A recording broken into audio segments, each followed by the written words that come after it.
我开着造价2个亿的绝密测试车去补胎，黑心汽修厂的老板却偷偷往我变速箱里撒了一把铁屑。他拿着扳手，带着几个纹身大汉，把我围在中间，非要强收我8万块的总成更换费。我没吵没闹，乖乖扫码交了钱，只是求他在维修单上盖了个大红公章。走出大门那一刻，我拨通了国家工信部机密处和市局经侦大队的专线。喂，我要报案，我国耗资2亿研发的下一代绝密动力箱被盗了。下午3点，我开着一辆贴满黑白斑马纹伪装车衣的轿车行驶在国道104线上。在外人眼里，这辆连车标都没有的轿车丑得像个拼装的半成品，但只有我知道，这层丑陋的车衣下面装载着星火汽车集团耗时3年、斥资2亿研发的下一代磁悬浮矩阵动力底盘。这是国内新能源汽车真正能实现弯道超车的绝密王牌。今天是我负责的最后一次长途抗疲劳路测，只要开过前面那座山，这项国家级保密项目就能正式封档。然而意外就在这时候发生了。砰！右前轮突然传来一声剧烈的闷响，紧接着方向盘猛地向右偏撤，一股极其爆裂的失控感瞬间传遍全身。我咬紧牙关，死死稳住方向，没有踩死刹车，而是采用点刹的方式，硬生生将这台重达2吨的钢铁巨兽稳在了应急车道上。推开车门，一股焦糊的橡胶味扑面而来。我蹲下身，看着彻底瘪下去的右前轮胎，眉头瞬间拧成了一个死结。我将扎在轮胎上的钉子拔下来一看，赫然发现这是一根崭新的焊接着倒刺的三角铁钉。这根本不是什么意外洒落的建筑垃圾，这是有人故意设下的陷阱。就在我拿出手机准备呼叫集团内部的特勤救援车时，嗡！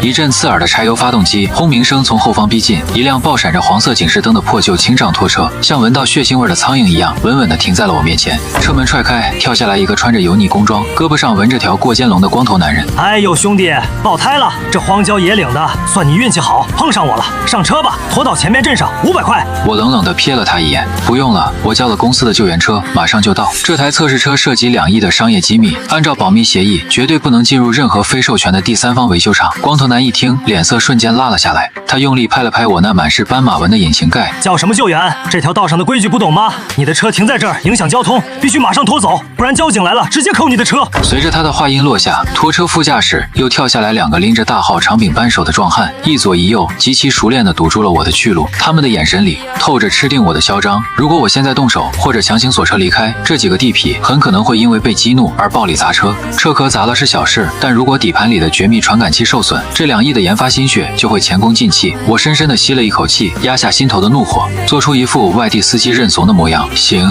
拖吧，但我车子底盘低，你们慢点上摆。早这么痛快不就完了？光头男嗤笑一声。10分钟后，测试车被拖进了一个用铁皮围起来的大院子，门头上挂着几个摇摇欲坠的大字：解锁汽修厂。院子里到处都是黑漆漆的机油污渍和废弃的零件，空气中弥漫着刺鼻的劣质机油味。最讽刺的是，正对大门的接待室墙上还挂着一面落满灰尘的锦旗：诚信经营，童叟无欺。拖车刚把我的车卸下来，一个挺着啤酒肚、脖子上挂着粗大金链子的男人就晃悠悠地走了过来。他是这里的站长兼老板王强。王强围着我的测试车转了2圈，粗短的手指在黑白伪装车衣上用力敲了敲。什么破车，连个车标都没有，国产山寨货吧？还贴个斑马纹装跑车。现在的穷屌丝真是花样多。我低着头没有反驳，像个唯唯诺诺的底层打工仔。老板，我是给公司老板开车的，这就是个杂牌试驾车，路口压了钉子，您给换个备胎就行，我还得赶着回去交差呢。王强眯起眼睛，上下打量了我一眼，洗得发白的旧工作服，满是疲惫的脸庞，还有那口刻意伪装的外地口音，在他的眼里，我已经和砧板上一块鲜嫩多汁的肥肉画上了等号。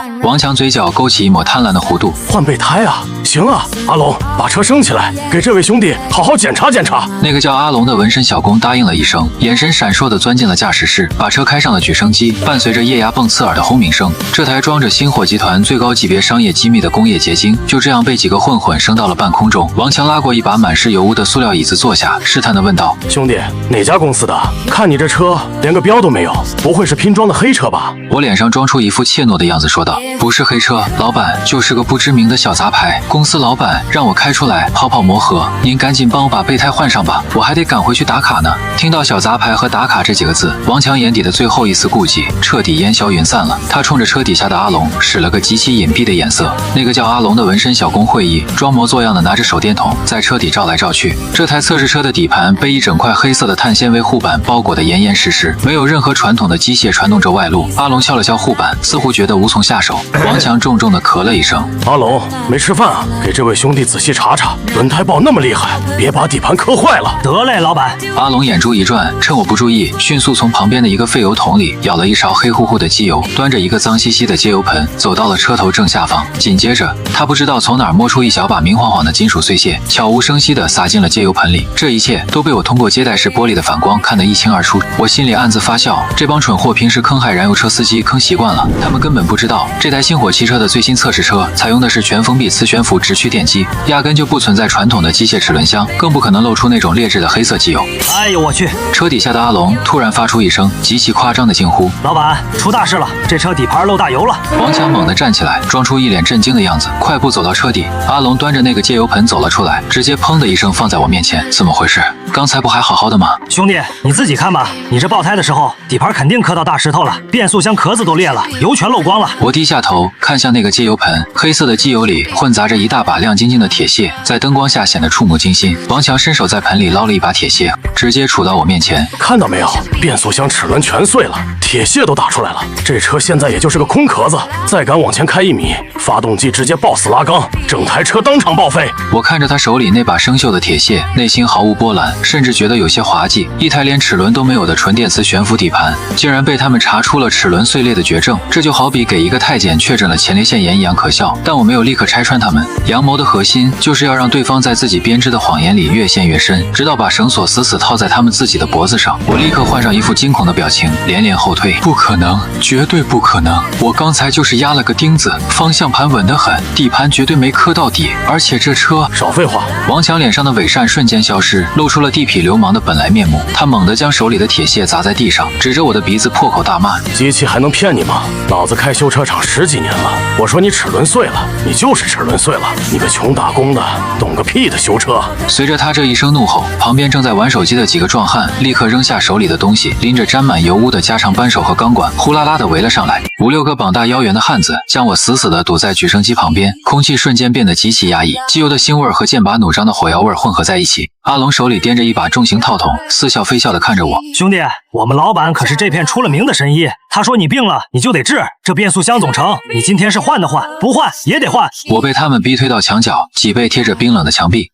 你们想干什么？这车不是我的，是公司的，你们这是强买强卖！强买强卖！王强像听到了天大的笑话，放肆地大笑起来。他走到我面前，手指用力戳着我的胸口：“小子，你出去打听打听，在这条国道上，我解锁汽修厂就是天！我告诉你，这车今天不仅要大修，而且必须换原厂的总成套件。我看你这破车也不值几个钱，这样吧，给你个良心价，变速箱总成代工时费8万块钱。8万块，对于一个普通的底层大货车司机或者打工仔来说，这可能是1年不吃不喝的全部积蓄。这帮畜生张口就要吸干一个普通家庭的血。我瞪大了眼睛，仿佛被这个数字吓傻了。8万？你们疯了吗？我一个月工资才6000块，把我卖了也拿不出8万块钱啊！拿不出？好办啊，车扣在这儿，1天停车费1000，什么时候凑够了钱，什么时候来提车。要是敢报警，哼，你试试看，在这片地界上，谁敢管我王强的事？几个壮汉闻言立刻上前一步，手里的钢管有意无意地敲击着地面，发出令人胆寒的金属碰撞声。他们以为这种黑社会般的阵势足以吓破一个普通打工仔的胆，他们以为我已经成了他们砧板上的一块碎肉，只能任由他们宰割。我低着头，死死地盯着地面上那把沾着机油的铁屑，我的手在口袋里已经摸到了手机的边缘，陷阱已经挖好，现在该给他们送上诱饵了。当带有干涸血迹和黑色油泥的加长扳手被那几个壮汉有一下没一下地敲击着水泥地面，每一次金属碰撞的回音都像是在对我的心理防线进行极限施压。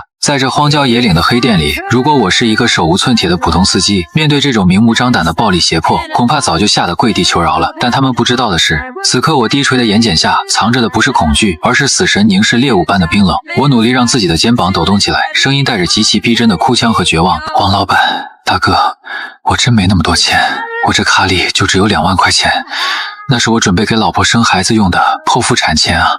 你行行好，放我一马吧！”听到“老婆生孩子”这几个字，旁边几个拎着扳手的打手不仅没有丝毫动容，反而发出了极其刺耳的哄笑声。哈哈哈！生孩子？没钱生个屁的孩子！阿龙用套筒顶了顶我的肩膀，满脸戏谑：“小子，老婆生孩子重要，还是你的命重要？这荒山野岭的，你要是不掏钱，今天别说车了，你2条腿也得留在我们解锁汽修厂当抵押。”王强更是毫不掩饰眼中的贪婪与轻蔑，他像看一条丧家之犬一样看着我，手指极其嚣张地戳着我的脑门，说道：“少在这给我装可怜，没钱就去借啊！老子在这开厂，一天几十号兄弟要吃饭。你这车底盘漏油，齿轮粉碎，这是铁打的事实。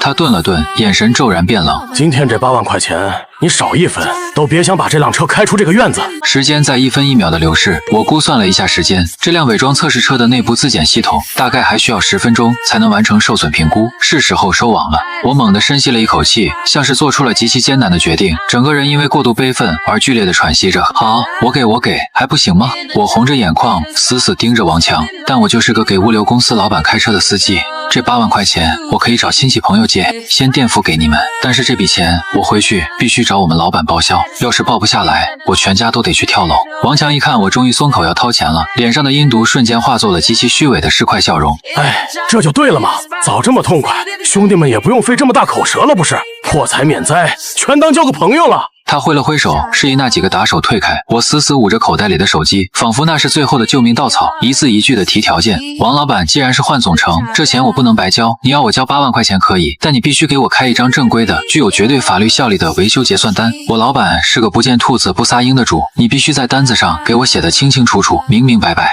我故意提高了音量，表现出底层打工仔那种锱铢必较的急切。王强不屑地翻了个白眼。行，死脑筋的打工仔，你想写什么，老子全给你写上。只要你把钱交了，就算让老子写给这车换了个飞机发动机，老子也给你写。我跟着王强走进了那间乌烟瘴气的接待室。接待室的桌子上凌乱地堆放着各种假冒伪劣机油的空瓶子，还有一个已经沾满包浆的印泥盒。说吧，怎么写？王强抽出一张印着解锁汽修厂统一结算单的红头单据，拿起笔不耐烦地看着我。我咽了一口唾沫，强行压抑住内心即将翻涌而出的杀意，引导着他写下那段足以让他万劫不复的判决书。第一，必须写明车牌号和底盘号；第二，写清楚检测结果，原车受损变速箱总成完全损坏；第三，也是最重要的一点，我盯着他的眼睛，极其严肃地强调，必须写明原车旧变速箱总成已拆卸，并由解锁汽修厂永久回收处理。最后写上更换全新总成，共计收费8万元整。王强一边听一边歪歪扭扭地在纸上写着。听到我要他写旧部件被修理厂回收，他甚至忍不住扑哧一声笑了出来。我说你小子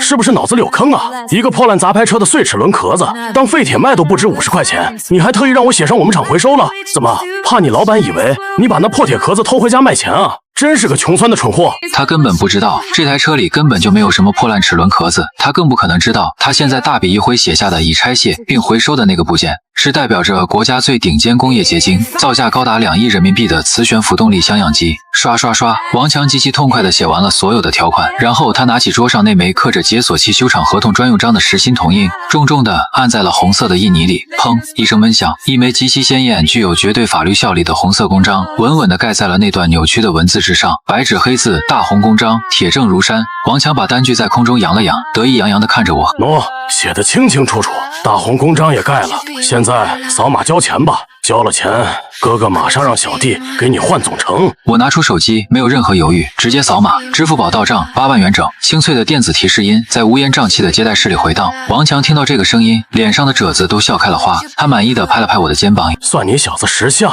阿龙，去给这位兄弟把那套全新的总成换上。外面的阿龙听到喊声，心领神会的大笑起来。他们连举升机底下的护板都没拆，这种所谓的换总成，无非就是拿高压水枪把底盘外面的泥巴和机油冲洗干净，然后再换个完好的新轮胎。几分钟的功夫，阿龙就极其敷衍地喊道：“老板，换好了，这新总成杠杠的。”伴随着液压机下降的声音，我看着重新落在地上的测试车，默默将那张盖着大红公章的维修单仔细折叠好，贴身放进了内衣口袋里。这张纸的重量现在已经超过了2亿，它不仅是一张单据，更是一张我亲手给王强这帮涉黑团伙签发的催命符。行了，兄弟，车修好了，赶紧开着你的车，拿上你的单子，回去找你老板报销去吧。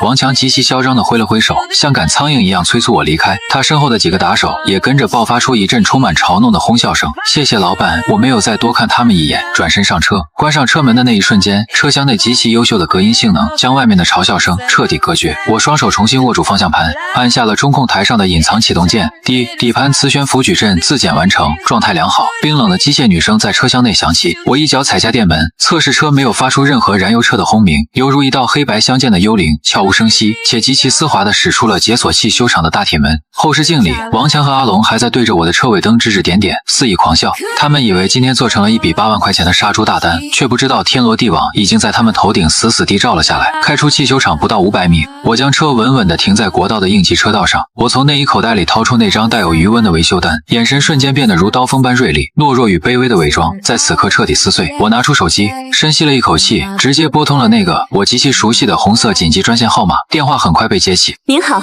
市局110指挥中心，请问有什么可以帮您？接线员的声音沉稳而专业。我靠在椅背上，眼神冰冷地看着后视镜里那座如同毒瘤般的汽修厂。我要报案，我是星火汽车集团的首席动力学工程师。10分钟前，在国道104线的解锁器修厂内，我方一台国家级绝密工业样机被暴力拆卸并强行扣留。接线员明显愣了一下，但职业素养让他迅速记录。好的，先生，请问被扣留的机器具体是什么？涉案金额大概是多少？最新一代磁悬浮矩阵动力箱核心样机，涉案金额2亿人民币。空气在电话那头仿佛凝固了2秒钟。先生，接线员的声音瞬间变得极其严肃，甚至带上了一丝严厉。我必须提醒您，涉案金额2亿的案件属于特大案件，报假警是要承担严重刑事责任的。您确定是2亿人民币吗？我很清醒，我微微坐直了身体，语气中透着不容置疑的压迫感。请你立刻在公安高权县内部网络中查询国家工信部机密项目备案序列号 XH-A-001，对应的项目负责人叫林晨，身份证号。我语速极快地报出了一串数字，电话那头传来了急促的键盘敲击声。仅仅过了10秒钟，接线员倒吸凉气的声音清晰地从扬声器里传了出来时，在他的电脑屏幕上，那个序列号弹出的不是普通的备案信息，而是最高级别的红色保密警告。对应的负责人身份赫然写着星火集团联合创始人，国家级新能源重点实验室首席专家林总工。接线员的声音竟然有些发颤，这绝对是他职业生涯中接到过的最大的案子。信息核实无误，请问现场情况如何？您是否受到人身威胁？我目前安全，但对方拥有5到6名手持钝器的打手，性质极其恶劣。他们利用欺诈和暴力、胁迫手段，强迫我交纳了8万元的维修费，并出具了盖有该汽修厂公章的官方维修单据。单据上白纸黑字写明，我车内的原装动力总成已被他们拆卸并永久回收。我停顿了一下，抛出了最致命的一击。现在那台价值2亿的绝密样机就在他们的地盘上，这不仅是重大的敲诈勒索，我更有理由怀疑这是一起有预谋的针对我国核心新能源技术的恶性商业间谍盗窃案。如果核心技术外泄，后果不堪设想。明白，林总工，请您待在安全区域。我已经直接接通市局刑侦大队和特警大队，3分钟内出警，绝对不会让一台设备流出该修理厂。电话挂断，整个市局的指挥中心在此刻犹如一座被彻底引爆的火药桶。但我知道，仅仅靠警察还不够。对付这种在当地盘根错节的黑恶势力，必须用绝对的资本和法律力量进行彻彻底底的降维碾压。我再次拿起手机，拨通了星火集团法务部总裁沈斌的电话。作为国内令人闻风丧胆的法务女魔头，她的电话一般人根本打不进去。林总，电话秒接，传来沈斌干练而冷冽的声音。沈斌网收紧了，我在104国道被人拔了毛，他们不仅黑了我8万块钱，还给我开了张证明，说把咱们那台2亿的样机给回收了。电话那头安静了一瞬，随后传来了一声极其森冷的轻笑。居然有人敢在太岁头上动土，用伪造的故障来强抢2亿的专利样机。林总，证据固定了吗？我伸手摸了摸内衣口袋里那张厚实的单据，转账记录、全程隐藏录音，以及一张盖了他们解锁器修厂大红公章的维修结算单，白纸黑字，天衣无缝。漂亮。沈冰的声音透出浓烈的杀气。林总，您受委屈了。接下来的脏活交给我，我10分钟前已经通过车辆的 GPS 定位锁定了您的位置。现在集团的首席黑客正在全面调取那个汽修厂的所有历史监控和网络交易流水。另外，星火集团的最高法务团队、办的公关团队已经分成6辆车出发，我们直接绕过基层，联系了省厅的领导。今天不仅要让这家黑店灰飞烟灭，还要把它背后的所有保护伞连根拔起。我在这里等你们。我挂断电话，目光投向窗外，天色渐渐暗了下来，远处的天际线上隐隐有乌云翻滚，一场雷暴即将降临。而此时此刻，500米外的解锁器修厂内却是一片极其狂热的欢庆气氛。乌烟瘴气的接待室里，王强正把双腿高高的翘在办公桌上，他手里攥着厚厚一沓刚从银行取出来的现金，那是昨天刚刚敲诈另一位卡车司机得来的赃款，加上今天我刚转进账户的8万块，他这个月的流水已经突破了30万。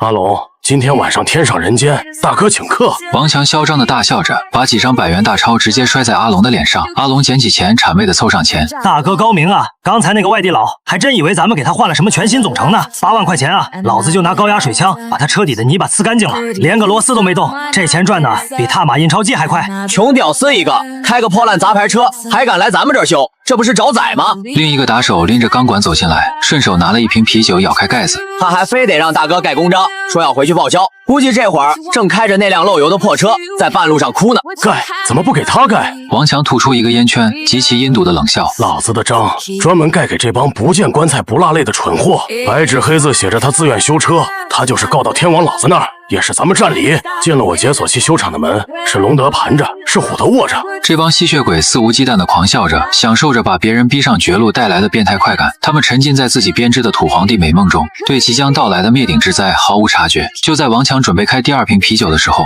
一阵极其凄厉刺耳的警笛声突然撕裂了国道的宁静。起初警笛声似乎还在几公里外，但仅仅过了10几秒，那声音就像狂暴的飓风一般，以极其恐怖的速度向汽修厂逼近。这不是一辆警车的声音，这是几十辆警车汇聚在一起拉响的最高级别红色警报。王强手里的啤酒瓶猛地顿在了半空中，他脸上的狂笑还没来得及完全收敛，就僵硬在了那里，显得极其滑稽。大哥，阿龙声音开始发抖。这是冲咱们来的吗？慌什么？王强强行压下心头的慌乱，一巴掌拍在桌子上。老子在这条道上干了这么多年，什么阵仗没见过？海哥是咱们的后台，不就是个穷司机报警了吗？消费纠纷而已。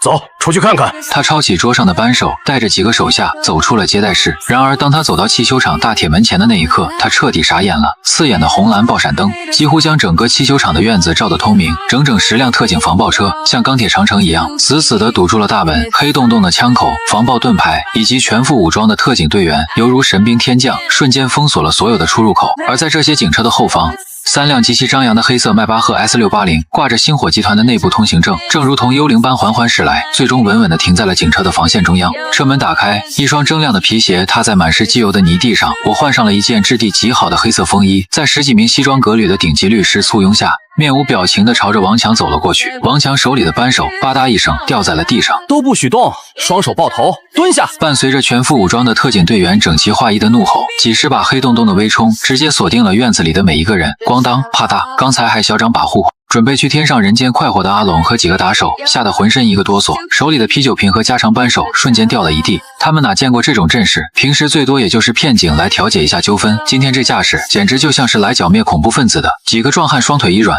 极其熟练地抱着头，像鹌鹑一样蹲在满是油污的地上瑟瑟发抖。王强虽然勉强还站着，但那双粗壮的腿肚子已经不受控制地疯狂打转。他瞪大了满是红血丝的眼睛，死死地盯着走到他面前的我。原本那个穿着旧工作服，连8万块钱都要找老板报销的底层穷司机，此刻却套着一件剪裁极其考究的黑色风衣。他身后站着的清一色是戴着金丝眼镜、手提密码箱的顶级精英律师。这种上位者的气场绝不是装出来的。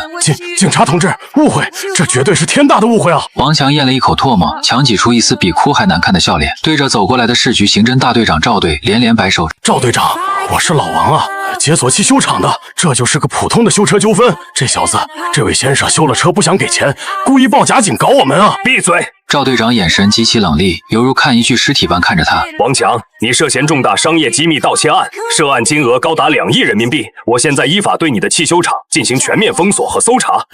2亿？王强倒吸了一口凉气，尖锐的嗓音直接破了音。赵队长，您开什么国际玩笑？他那就是一辆连车标都没有的破烂杂牌车，我不过就是收了他8万块钱的换件费，哪来的2亿？你们这是钓鱼执法！我要见我的律师，我要找海哥。就在这时，站在我身旁的沈冰踩着高跟鞋，冷冷地走上前一步。这位星火集团的法务女魔头推了推鼻梁上的无框眼镜，打开手里的真皮文件夹，抽出一份盖着国家工信部绝密钢印的文件。王强是吧？竖起你的耳朵听清楚，你口中那辆连车标都没有的破烂杂牌车，是我国顶尖新能源车企星火集团未发布的保密测试车。这辆车上搭载的是国家级重点科研项目磁悬浮矩阵动力箱的唯一一台核心测试样机。该项目历时3年，研发总投入达到2亿1700万人民币。沈冰的每一个字都像是一记重锤，狠狠地砸在王强的心脏上。王强的脸色瞬间褪去了所有的血色，变得比纸还白。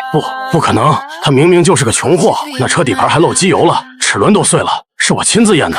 王强指着我，像条疯狗一样咆哮起来，试图抓住最后一根救命稻草。对，我有证据，我有单据。这小子是自愿修车的，他自己签了字画了押的，你们看。王强像疯了一样，连滚带爬地冲回接待室，抓起桌上那张维修单的存根联，高高的举过头顶。警察同志，你们看，白纸黑字写着呢，原车受损变速箱总成已拆卸，并由解锁汽修厂永久回收处理。这可是他让我写的，也是他自愿交了8万块钱的。我就是个修车的，我按流程办事，我没偷他的东西。他以为这张单子是他正当防卫的免死金牌，殊不知，当他把这张单据举起来的那一刻，我嘴角终于勾起了一抹极其残忍的冷笑。我大步走到王强面前，居高临下的看着他。王老板，你是不是初中没毕业，阅读理解有问题？你手里的这张单子不仅有我的签字，更盖着你解锁汽修厂的大红公章。我微微俯下身，声音犹如来自9幽地狱的催命符。这张盖着公章的官方单据，在法律上构成了绝对的证据链，它证明了3个不可推翻的事实：第一，在10分钟前，我的车里确实装着那台造价2亿的动力箱；第二，是你解锁汽修厂，亲手将这台2亿的设备从我的车上拆卸了下来；第三，也是你亲笔写的，这台2亿的设备被你们汽修厂永久回收了。我指着他手里的红头单据，眼神瞬间变得极其凌厉。现在证据确凿，你们在没有任何合法授权的情况下强行扣留并吞匿了价值2亿的国家级商业机密。王老板，请问你把那台价值2亿的磁悬浮动力箱藏哪儿了？全场死寂，风似乎都停了，只有不远处警车的爆闪灯在王强那张扭曲变形的脸上疯狂闪烁。赵队长一挥手，2名特警直接上前，将王强手里的单据存根极其小心地装进了透明的物证袋里。王强，这单子上的字是你写的吧？公章也是你盖的吧？行了，物证俱在，现在交出那台2亿元的动力箱样机。赵队长厉声喝道。王强的脑子嗡的一声，仿佛有一颗核弹在颅腔里直接炸开，他的大脑彻底宕机了。动力箱什么2亿的动力箱，他根本就没有拆过任何东西啊！阿龙只是拿高压水枪把底盘的泥巴冲了一遍，连个螺丝帽都没动过。那把所谓的碎齿轮铁屑，还是他们自己从废油桶里挖出来撒进去骗人的。可是那张盖着大红公章的单据上，是他为了嘲笑这个蠢货打工仔，洋洋得意的亲笔写下的已拆卸并回收啊！不是这样的，我没拆，我真没拆啊！王强的心理防线在这一瞬间彻底崩塌了，他扑通一声跌坐在地上，哭得一把鼻涕一把泪，拼命地对着赵队长喊道：赵队长，那单子是我瞎写的，我骗他的，那车根本就没坏，也没有漏油，那铁屑是我让阿龙撒进去的，我们根本没拆他的总成，那8万块钱是我们敲诈他的，我承认，我敲诈勒索，你们抓我吧，判我敲诈勒索吧，但我绝对没有偷那2亿的机器啊！为了洗脱盗窃2亿商业机密的弥天大罪，王强像竹筒倒豆子一样，当着所有警察和律师的面，极其崩溃地将自己无中生有、撒铁屑、暴力胁迫、敲诈8万块钱的犯罪事实交代得干干净净，甚至连旁边的阿龙也吓得连连附和。对，警察同志，铁屑是我撒的，我们就是想坑他8万块钱，我们连螺丝刀都没拿。沈冰站在一旁，嘴角勾起一抹冰冷的讥讽。赵队，嫌疑人已经当众对有组织敲诈勒索及涉黑涉物暴力胁迫的罪名供认不讳。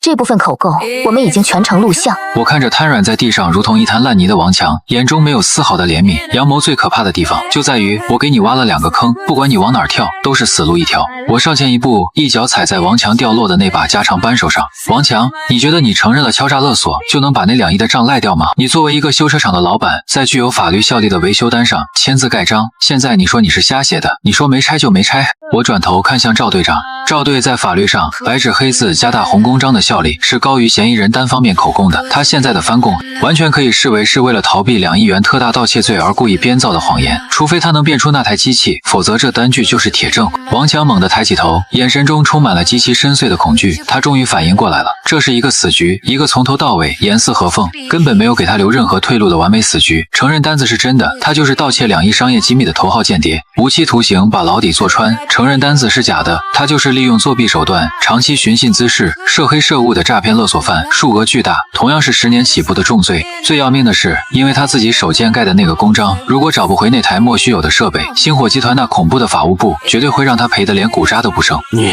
他妈算计我，你做局坑老子！王强像一头陷入绝境的野猪，猛地从地上弹了起来，张牙舞爪的想要朝我扑过来。老子弄死你！把单子还给我！还给我！特警队员一脚狠狠地踹在王强的膝弯处，王强惨叫一声，重重地砸在地上，随即便被2名特警极其粗暴的反剪双臂，死死地按在满是泥水的地面上，冰冷的手铐咔嗒一声，无情地锁住了他的双手。赵队长大手一挥，带走，汽修厂所有人员全部带回局里，连夜突审，所有人散开，保护案发现场。技术科立刻对整个汽修厂进行地毯式搜查，绝不能放过任何一个零件。警笛长鸣，红蓝闪烁，曾经在104国道上横行霸道，吸干了无数司机血汗的解锁汽修厂，在今夜迎来了他的毁灭。王强被拖上警车时，面如死灰，眼神涣散，嘴里还在魔怔般的念叨着：“我没拆，我真的没拆那个2亿的铁疙瘩。”我站在冷风中，拢了拢风衣的领口，这只是一盘大齐的开胃菜，真正的大鱼还在水底下。我转过头看向沈冰，他的保护伞，那个叫海哥的，有动静了吗？沈冰合上文件夹，镜片反射出极其危险的寒光。林总放心，他引以为傲的后台，马上就会体会到什么叫做真正的绝望。市局刑侦大队灯火通明，审讯室里的咆哮声和哀嚎声，隔着厚厚的隔音门，依然隐隐约约能传到走廊上。王强彻底崩溃了，在无期徒刑和10年起步的生死抉择面前，他那点可怜的江湖道义，连1秒钟都没能撑住。赵队长拿着初步口供走出审讯室，脸色铁青地向我走来。林总，全撂了，这个解锁汽修厂不仅是个敲诈勒索的黑窝点，还是个非法的报废车零件走私中转站。赵队长压低了声音，眼中闪过一丝怒火。王强供出，他背后真正的老板是本地垄断汽配城和地下运沙产业的地头蛇孙长海，人称海哥。我坐在长椅上，手里端着一杯一次性纸杯装的温水，轻轻吹了吹漂浮的茶叶。孙长海，看来这条鱼的个头刚好够给我这盘大旗塞牙缝。就在这时，刑警大队院子外的大门处突然传来一阵极其刺耳的急刹车声，吱，3辆黑色的路虎揽胜犹如横冲直撞的野猪，极其嚣张地停在了市局大厅的台阶下，车门砰砰作响，10几个穿着黑色紧身短袖、露出大片刺青的魁梧汉子鱼贯而出，直接在台阶两旁排开。紧接着，中间那辆路虎的车门被推开，一个穿着昂贵定制西装、脖子上却挂着一根极其突兀的粗大金链子的光头男人大步流星地走了下来。他手里盘着2颗油光锃亮的极品核桃，眼神阴总，走路带风。跟在他身后的是一个提着公文包、戴着金丝眼镜的精英律师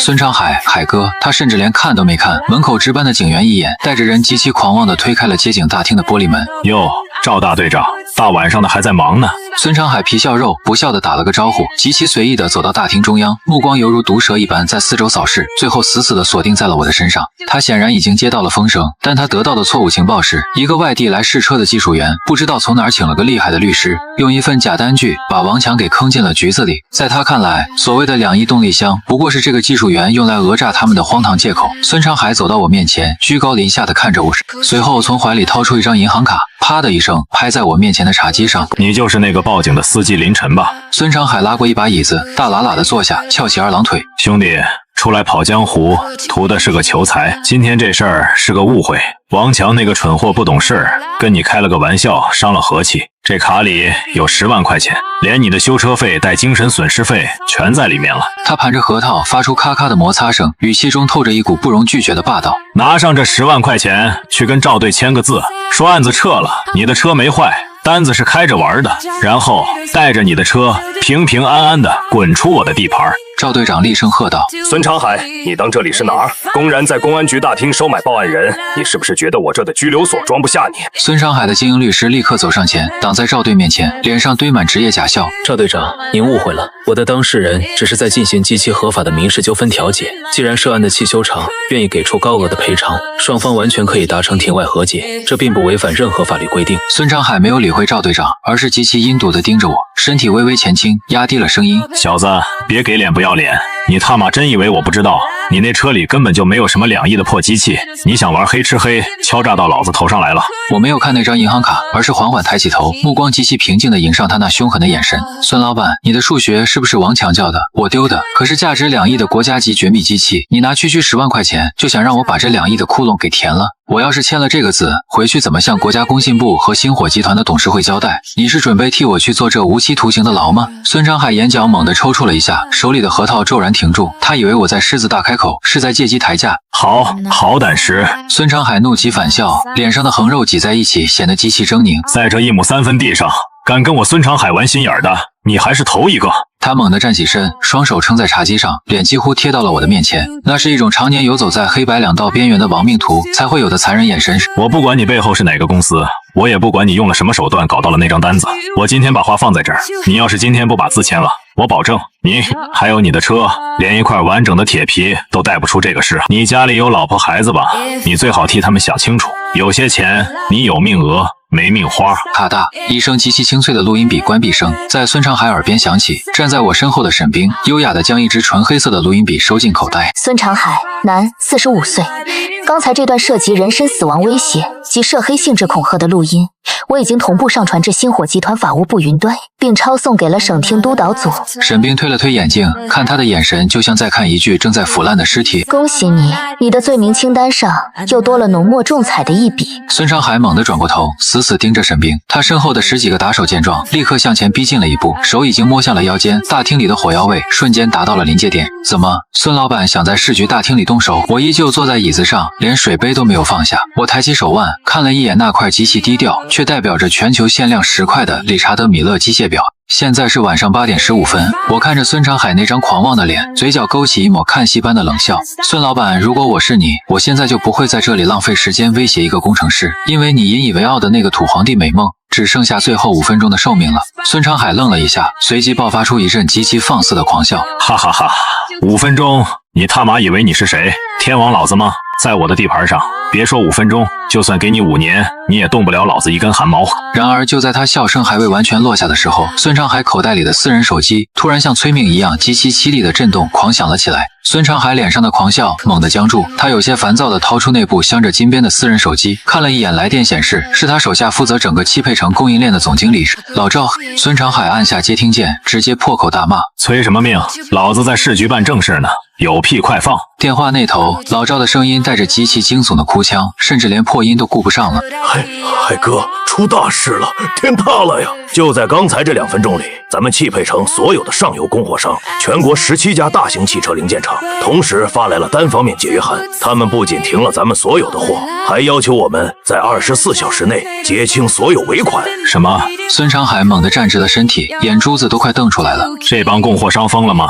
老子每年给他们走几千万的流水，他们敢违约？他们说原因了吗？说了，他们统一的回复是，咱们汽配城涉嫌窃取星火集团核心商业机密，被星火集团全行业拉黑封杀了。所有跟咱们合作的企业，如果不断供，星火集团将直接对他们进行技术制裁。海哥，您到底惹了哪路神仙啊？咱们库房的资金链瞬间就断了。啪嗒，孙长海手里的极品核桃掉在了大理石地面上，摔得粉碎。他的大脑出现了一瞬间的空白。星火集团那个市值数千亿，被誉为国产新能源汽车之光的巨无霸企业。他猛地转过头，极其骇然地看向坐在长椅上依旧云淡风轻喝着水的我。直到此时，他才猛然回忆起刚才那个冰冷的法务女人自报家门时说的就是星火集团法务部。他以为那只是个不知名的野鸡皮包公司，却没想到那是能让整个汽车行业抖三抖的通天巨兽。没等孙长海从巨大的震惊中回过神来，滴滴手机的呼叫等待音再次响起。这一次是本地城市商业银行的总行长。孙长海的手开始控制不住的颤抖，他哆嗦着按下接听键。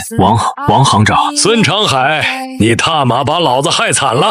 平日里称兄道弟的王行长，此刻声音里满是极其愤怒的咆哮。省厅经侦总局和反洗钱中心刚才直接下达了红色冻结令，你名下的所有个人账户、汽配城的对公账户以及你参股的3个砂石矿资金已经全部被司法冻结。你欠我们行的5000万过桥贷款，现在因为你涉嫌重大经济犯罪和黑恶势力犯罪，被系统判定为高风险死账。银行法务部已经启动强制执行程序，今晚就会去贴封条，封你的别墅和厂房。嘟嘟嘟，电话被极其无情的挂断。孙长海浑身的血液仿佛在瞬间被抽干，他的脸色从刚才的嚣张跋扈变成了死人般的灰白。2通电话，仅2通电话，不到3分钟的时间，他苦心经营了10几年的地下商业帝国，那些他引以为傲的资本和底气，就在这无声无息中被人犹如捏死一只蚂蚁般彻底碾成了精粉。这就是真正的顶级资本与国家重工企业结合所产生的恐怖能量。在绝对的降维打击面前，他这个所谓的地头蛇连一只稍微大点的剑斧都算不上。然而真正的绝望才刚刚开始。沈冰看着摇摇欲坠的孙长海，伸手推了推金丝眼镜，语气极其冰冷。孙老板，别急着腿软，好戏还在后头呢。他拿出平板电脑，点开一个实时监控画面，直接扔到了孙长海面前的茶几上。画面里是孙长海位于城西的那个非法砂石矿。此时极其震撼的一幕正在上演，原本漆黑的矿区公路上亮起了连绵不绝的重型卡车大灯，整整200多辆印着星火物流的重型半挂牵引车，像一条钢铁巨龙，将砂石矿所有的出入口、必经之路堵得水泄不通。那些曾经被孙长海手下暴力敲诈过、被迫交着高昂过路费的货车司机们，此刻全部熄火下下车，他们没有任何过激的暴力举动，只是极其平静地打开双闪，站在车旁抽烟。面对砂石矿里那些拿着棍棒急得跳脚的打手，司机们的回答极其统一：抱歉啊，车坏了，正在修。星火集团的指令，什么时候修好，什么时候走。这是阳谋的第二层合法维度。你孙长海不是喜欢玩路霸、搞敲诈吗？今天就让你尝尝被真正的钢铁洪流按在地上摩擦的滋味。你们，孙长海指着屏幕，又指了指我，喉咙里发出极其粗重的拉风箱般的喘息声。他的双眼因为极度的充血而变得通红，身体像康筛一样剧烈的抖动着。我终于放下了手里的纸杯，缓缓站起身，那股久居上位的冰冷气场瞬间将孙长海引以为傲的凶悍压制得体无完肤。我大步走到他面前，眼神犹如两把极其锋利的尖刀，直刺他的灵魂深处。孙老板，你刚才说在你的地盘上我动不了你一根汗毛，现在呢？你的资金链断了，账户封了，供应链毁了，连你最后的砂石矿也被我合法的物流车队彻底锁死，这就是你所谓的底气？孙长海身后的那10几个打手此刻早已经被吓得魂飞魄散，他们虽然没文化，但也看得出局势的极其不对劲，连他们的大哥都被瞬间剥夺了一切，他们这些拿钱办事的混混难道还要负隅顽抗吗？几个打手甚至连连后退，主动将手举过头顶，蹲在了墙角。那个一直跟在孙长海身边的精英律师更是吓得脸色惨白，极其迅速地拉开距离，生怕和孙长海扯上任何关系。孙长海双腿一软，扑通一声，极其屈辱地跌坐在了大厅冰冷的大理石地面上。刚才那股要杀人的嚣张气焰，此刻已经荡然无存。他双手死死地抠着地面，指甲都崩出了血丝，声音极其凄厉地哀求起来：林总工，是我有眼不识泰山，是我瞎了狗眼。孙长海像一条被打断了脊梁的野狗，疯狂地抽着自己的耳光，啪啪啪！我不知道您是星火集团的神仙啊！那个2亿的机器，我真的没见过。全是王强那个畜生自作主张的，您大人有大量，把我当个屁放了吧！只要您撤案，我把所有的钱都给您，我的汽配城，我的别墅全给您。我看着在地上疯狂道歉的孙长海，心中没有掀起半点波澜。孙长海，你搞错了一件事，如果我只是个普通的老百姓，今天被你们扣了车，敲诈了8万块钱，还被你拿老婆孩子威胁，我可能真的只能自认倒霉。但很可惜，我手里握着足以碾死你的资本。我今天站在这里，不是为了要你的臭钱，我是要让您还有你背后的这群毒瘤知道什么叫做法网恢恢，疏而不漏。我猛地转过身，看向一旁早已经蓄势待发的赵队长。赵队证据链已经极其完整，孙长海团伙涉嫌长期组织黑社会性质敲诈勒索、暴力胁迫，以及涉嫌包庇重大商业机密盗窃案，现在该收网了。赵队长大喝一声：好！他猛地拔出腰间的配枪，极其威严地指着地上的孙长海。市局特警大队、刑侦大队听令，全面收网，立刻对孙长海进行刑事拘捕，兵分3路，查风气配城，查封城西沙石矿，调取所有涉黑账本。今晚咱们雷霆扫黑，把这帮害群之马连根拔起。哗啦，极其冰冷的手铐死死地锁在了孙长海的手腕上，他像一滩软肉一样被2名特警粗暴地从地上拖了起来。他知道自己彻底完了，不仅倾家荡产，等待他的将是极其漫长且绝望的铁窗生涯。警局大门外，无数警灯撕裂了黑夜的浓雾，一辆辆满载特警的防暴车呼啸而出，如同极其锋利的手术刀，狠狠地刺向这座城市里那些隐秘的毒瘤。我站在台阶上，看着孙长海被押上警车，夜风吹起我的黑色风衣，这盘以2亿样计为诱饵的阳谋大局，终于落下了极其完美的帷幕。Hello， 这期的影片就先到这里，我是该频道的创作者，在制作时真的花了我不少心血，希望最终的画面和剧情能给你们带来最好的观影体验。如果影片让你看得入了迷，甚至忘记了时间，请一定要帮我点个小铃铛，订阅支持一下，这对我持续创作下去真的非常重要。欢迎加入我的 Patreon 支持我。